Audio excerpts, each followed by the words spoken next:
নমস্কার বন্ধুরা, দেখুন এই হোন্ডা জেনারেটরটি, এটার হচ্ছে EX2400S। এই জেনারেটরটি আমার কেনা 8 বছর হলো। ভালো সার্ভিস দিচ্ছে, কিন্তু কী হয় বলুন তো, 70 ঘন্টা পর পর মোবিল চেঞ্জ করতে হয়। মোবিল চেঞ্জ করতে গেলে ক্যাবিনেটটা খুলতে হয় না, তবে নিচে যে মোবিল আউটের যে ক্যাপটা আছে ওইটা একটু অসুবিধা হয় খুলতে, এই জন্য ক্যাবিনেটটা একটু ঢিল করে নিচ্ছি। জেনারেটর সম্বন্ধে সবই আপনাদের বলে দিচ্ছি। আর এই জেনারেটরটা তখন মোটামুটি আমার 85 হাজার টাকার মতো পড়েছিল।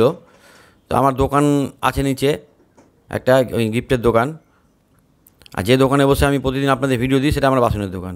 তো গিফটের দোকানে চালানোর জন্য এই জেনারেটরটা আমার বাড়ি শুদ্ধ চলে। আর এটা পেট্রোলে চলে, পেট্রোলে স্টার্ট। তো মোবিল চেঞ্জ করতে গেলে কী করতে হবে, এই প্রথমে এই ক্যাপটা খুলতে হবে, মোবিল আউটের এই ক্যাপটা খুলে দিতে হবে। খুলতে একটু অসুবিধা হয় বলে ক্যাবিনেটটা আমি খুলে নিলাম। ক্যাবিনেট না খুলেও হয়, কিন্তু একটু অসুবিধা হয়। ক্যাপটা খোলার সঙ্গে সঙ্গে কী হবে, মোবিলটা বেরিয়ে নিচে যে একটা ট্রে রেখেছি, ট্রের মধ্যে মোবিলটা কিন্তু সব জমা হচ্ছে। দেখুন, ট্রে পুরো লোড হয়ে যাবে। এখানে 600 ml মতো মোবিল লাগে।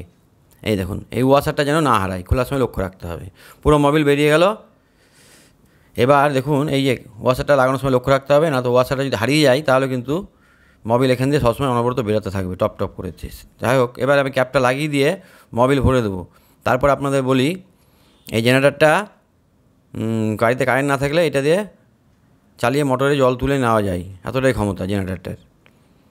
আর আওয়াজটা খুব কম, ধোঁয়া হয় না বললেই চলে।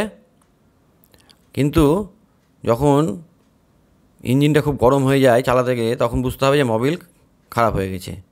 আর মোবিলটা ভরতে হবে কোথা দিয়ে, দেখুন এই যে এখান দিয়ে। এখানে যে মোবিলটা ব্যবহার করছি আমি, এটা হচ্ছে ক্যাস্ট্রলের, আর এটা হচ্ছে আপনার 10W30। এই মোবিলটা ব্যবহার করলে ভালো। আর এই মোবিলটা ব্যবহার আমি করে থাকি, এর আগে আমি এই মোবিলটাই দিয়েছি।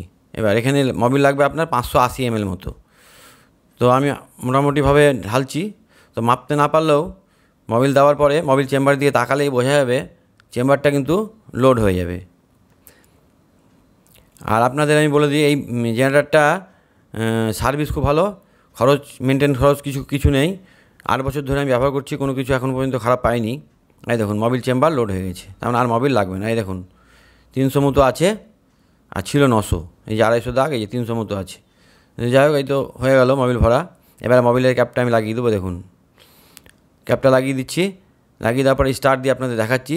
আর এটা আপনার সেলফ স্টার্ট ব্যবস্থা আছে। তো ব্যাটারি অনেক দিন যদি জেনারেটর না চলে, ব্যাটারিটা যদি বসে যায়, তখন কি করতে হয়, তখন এই সেলফ স্টার্ট হবে না। তখন এই দড়িটা সিস্টেম করা আছে, ওই দড়িটা ধরে টানতে হবে।